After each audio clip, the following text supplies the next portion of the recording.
আমি একটা প্রশ্ন দিয়ে শুরু করি।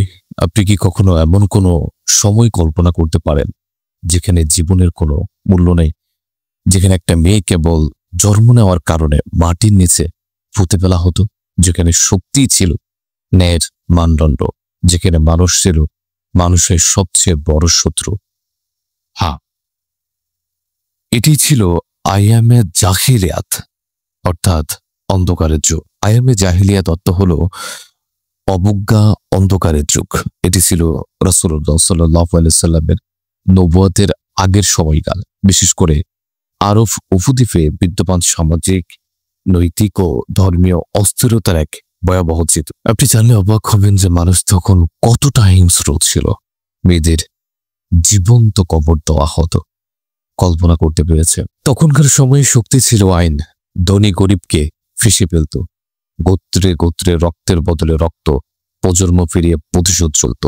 নারী ছিল ভোগবস্তু, সম্মানের নয়। মদ, জুয়া, জেনা ছিল গর্বের বিষয়।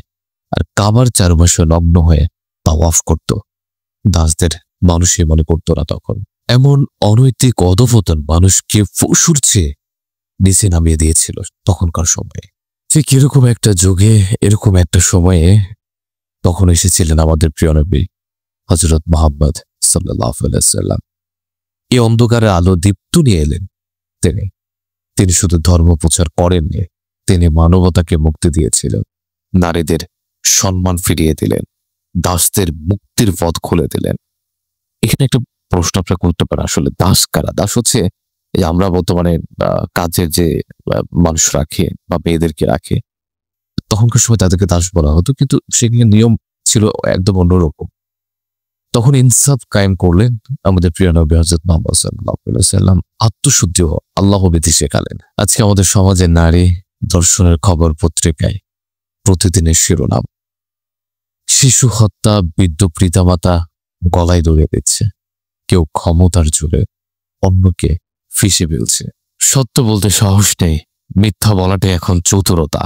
টিকটক আর অশ্লীলতা এখন ট্রেন্ড। অন্যায় করে কেউ অনুতপ্ত নয়, বরং এখন গর্ব করে। আমাদের বাংলাদেশের এর হচ্ছে বর্তমান চিত্র।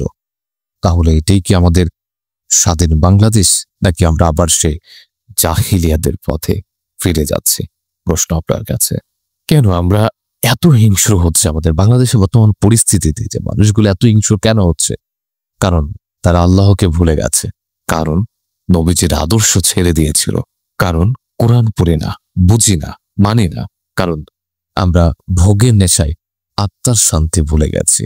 এখন এমত অবস্থায় আমাদের আসলে করণীয় কি? আমরা কি করব? আমরা করব আত্মশুদ্ধির জাগরণ আনতে হবে আমাদের থেকে। পরিবার থেকে কোরআনের শিক্ষা দিতে হবে। প্রতিটি ঘরে যেন নামাজ, কোরআন, রাসূলুল্লাহ সাল্লাল্লাহু আলাইহি সাল্লামের জীবনে অনুশীলন হয়। শিক্ষা প্রতিষ্ঠানের চরিত্র গঠনমূলক শিক্ষা বাধ্যতামূলক করতে হবে। টিভি, মোবাইল, সোশ্যাল মিডিয়ার আসক্তি থেকে পরিবারকে নিরাপদ রাখতে হবে। আল্লাহভীরু নেতৃত্ব বেছে নিতে হবে, কেবল রাজনৈতিক নয়, সামাজিক ও পারিবারিক ক্ষেত্র। আমার এই কথাগুলো এই পর্যন্ত যারা দেখেছেন, প্রিয় ভাই ও বোনেরা, আল্লাহ তাআলা আমাদেরকে কেবল মুসলিম বানিয়ে ছেড়ে দেননি, বরং মানবতার আলোক বৃত্তিকা হিসেবে বানিয়েছেন। এই সমাজে আলো ফেরানো আমাদের দায়িত্ব, অর্থাৎ আমার আপনার দায়িত্ব। জাহিলিয়াতের অন্ধকারে নয়, আমরা হব রাসূলুল্লাহ সাল্লাল্লাহু আলাইহি সাল্লামের আলোচারী উম্মত ইনশাআল্লাহ। ভালো থাকবেন সবাই।